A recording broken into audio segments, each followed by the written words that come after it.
Hello. In honor of Mabel's birthday, I'd like to read you a story that was written all about her. It's called She's Got the Whole World in Her Hands. I hope you'll like it. He'd done it now for so long that all of the guests had begun to place bets, make friendly wagers. If I'm right, you will be in charge of cleanup. And one or two of the kids even had developed a chart of some sort that tracked the accuracy of these predictions. Give them a computer and they could do just about anything. Everyone who knew Mabel for more than a minute was aware that she loved music. And to say that she could roll a song lyric portion off the tip of her tongue to match any situation would be a true story. So, whenever her birthday, hers and George's anniversary, Christmas, or other special events took place, she had a new snow globe to add to her collection. But not just any kind of snow globe, although some of her friends and family often got her one of a different variety.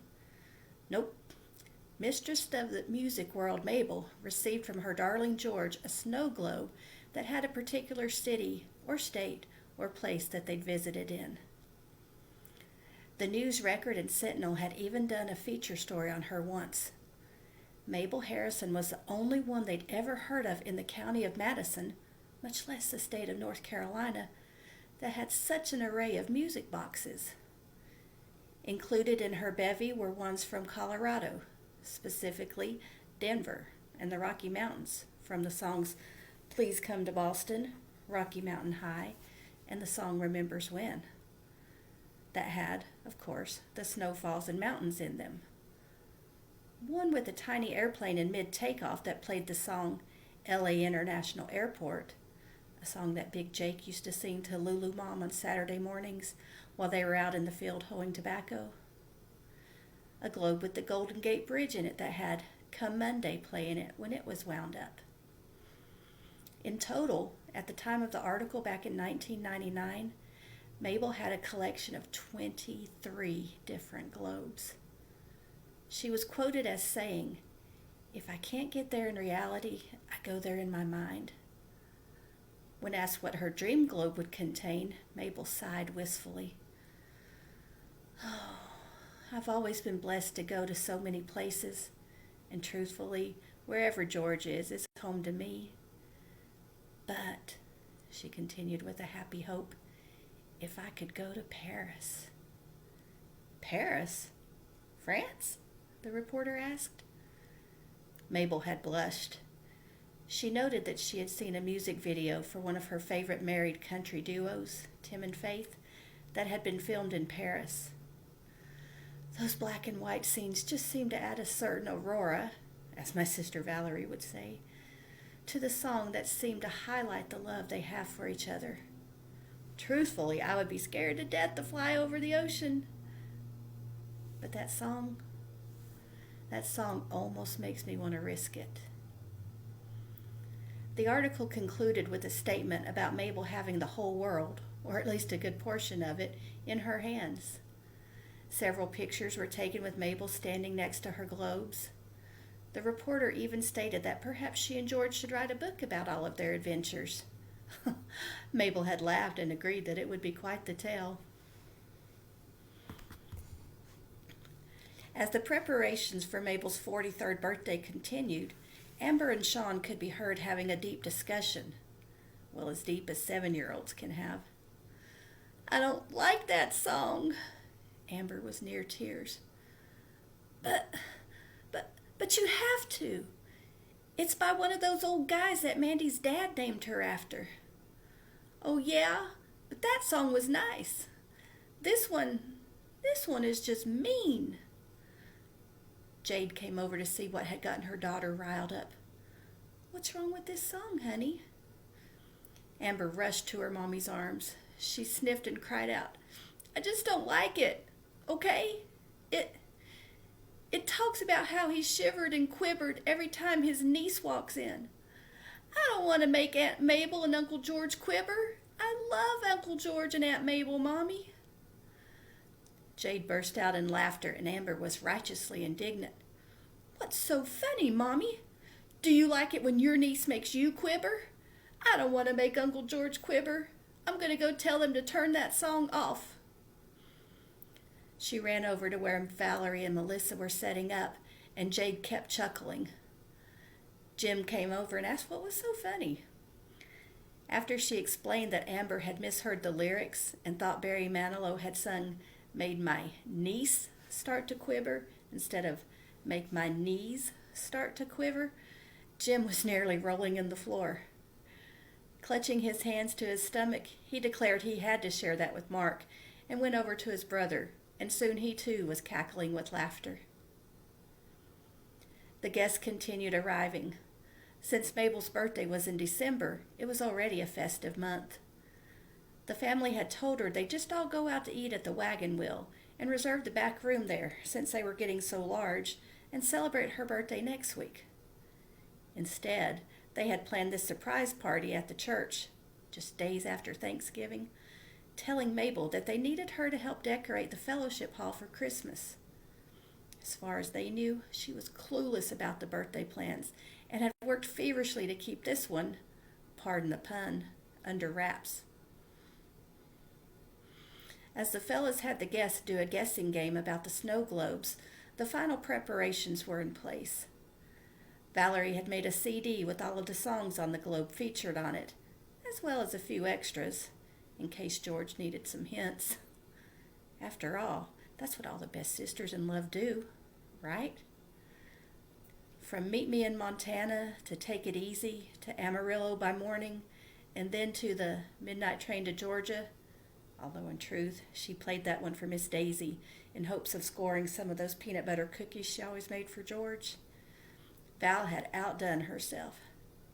She'd been taking classes where she was learning about doing all kinds of media publication, and while she had hoped to do a slideshow of these songs or places the Harrisons had visited, she just hadn't been able to get it all together in time for the early celebration. Maybe one day I can make them a show to remember, she thought to herself. "Put me down for Folsom Prison Blues, Jimmy," Kevin hollered across the room. "If George ain't took Mabel to visit there yet, it's just a matter of time. Get it? Time? 'Cause that's what people do there. Time." Several folks groaned, and then Mandy, who had been put on watch duty, cried out, "They're coming! They're coming! Everyone hide!" A hush fell over the room except for the sound system, which was playing California Dreamin'. As Mabel walked in and heard it, she laughed and said, "Oh, come on! Don't we want all of this snow and freezing cold weather in December for Christmas?" Her arms were full of wreaths, ribbons, and decorations. When the crowd yelled out, "Surprise!" she threw them up in the air. As the pine cones flew into George's face, she was overcome with emotion. Little Chrissy crawled over to her Aunt Maple, as she called her, wanting to be held, while Mindy threw herself into George's arms, and Sean came over to greet him, as he often did, by sucker punching him in the belly. "Sean Stephen Harrison, what have I told you about hitting your Uncle George in the stomach?" "But Daddy, that's how I show him I love him. The harder I hit, that means the more I missed him." "It's okay," George tried, as always, to cover for him. "It's our thing, right, Sean?" His nephew's grin always touched a certain spot in George. "Come here, son, and show me some love." "Ooh, I've missed you too, bro. Can I show you some love?" asked Mark, while coming at him with a balled-up fist. No matter how often they saw each other, these Harrison guys just couldn't get enough.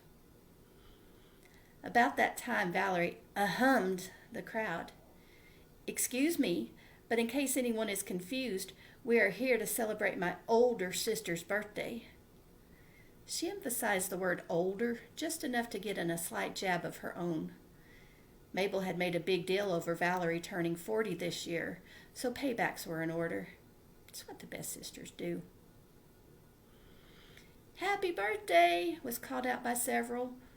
"Woohoos!" were hollered. The kids whistled as best they could, and then the cake was rolled out. George had asked if he could be in charge of it, and although this wasn't his usual area of expertise, Valerie and Jade and Melissa had agreed, but raised several eyebrows when he insisted when it was time to serve, that he be in charge of cutting it. A tiara had been placed upon Mabel's head, courtesy of Amanda and Miranda. Amber had made her a birthday sash, and Chrissy, not wanting to be left out, had made her a paper chain necklace with extra glitter, 'cause Aunt Maple really liked shiny things. Surrounded by her nieces as Sean stayed glued to George's side, Mabel tremulously smiled. The kids insisted she open the gifts, and everyone held their breaths as the table emptied. The cards had been neatly stacked and the various gifts placed in a nice pile. A few scratched their heads as they wondered, had they missed the snow globe event? Even Valerie was confused as she gave a cursory glance over the presents, moving a few to make sure she hadn't overlooked any. She had bet with surety this year George would get Mabel a musical globe that played Midnight in Montgomery or Sweet Home Alabama, since they had gone there a few years ago. "It's time for Aunt Mabel to blow out the candles." Chrissy settled herself in Mabel's lap in case she needed any help, or needed her to lick some of the candles for her once they'd been blown out. George led the birthday song, and after Mabel made her wish, George asked her how much cake she wanted. "Oh, just a small piece, honey. I'm not really hungry." "Nonsense, Red," he laughed. "You wouldn't let me stop at Hardee's before we came here, and if I'm hungry—" "You're always hungry, possum," Valerie hissed. She was quite in a miff that her sister's husband hadn't gotten Mabel that special gift, much less any other, so she used the special name that she reserved for him for such occasions as this. "Then surely you must be too, dear." He winked at Valerie, who became instantly flustered. Even though she loved Will with all of her heart, something about that wink of George's always made her feel giddy. "Hand me a plate, please, Valkyrie." Any softening she felt towards him instantly dissipated as he used his term of endearment towards her. She thrust the plate to him and he sliced into the cake, cutting a rather large portion of it as the guests watched in amusement. Handing it to Mabel, Sean said, Wait a minute, everybody. There's one more card left." Bringing it to his aunt, she bemusedly looked it over. "Why, it's a postcard," Mabel declared. "A postcard? From who?" Aunt Alice was trying to see. "I don't know," Mabel said in a confused tone. "There's not any writing on it." "What's that a picture of?" wondered Lulu Mom. "Is that the Eiffel Tower?" sighed Melissa. "Aunt Maple, will you help me with this cake? It's too hard." Chrissy was haphazardly waving her fork around as the icing fell onto Mabel's lap. "Of course, sweetie," she said, distractedly as her mind wandered. Who would send me a postcard from Paris? At the same time, the band Perry belted out the stereo. At the same time, the band Perry belted out from the stereo system lyrics that were saying something about a postcard not sufficing for the real thing. Mabel took the fork from Chrissy, whose eyes were now about 10 times larger than a few minutes ago. "Aunt Mabel, look." Mabel's eyes got a little big themselves. On her plate, covered in white icing and sprinkles, was a snow globe. Inside of it, the Eiffel Tower proudly stood. With a glazed expression, her eyes sought out George. He was across the room, holding up 2 tickets in his hand. "Leaving on a jet plane" oozed out of the speakers as he crooned to her.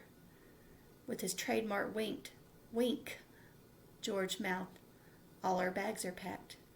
Are you ready to go?" I hope you enjoyed this story. It's in the 3rd book of the trilogy, The Adventures of George and Mabel, based on an almost sort of, could be true story. It's available on Amazon.com. Sweet stories. Makes some nice winter reading.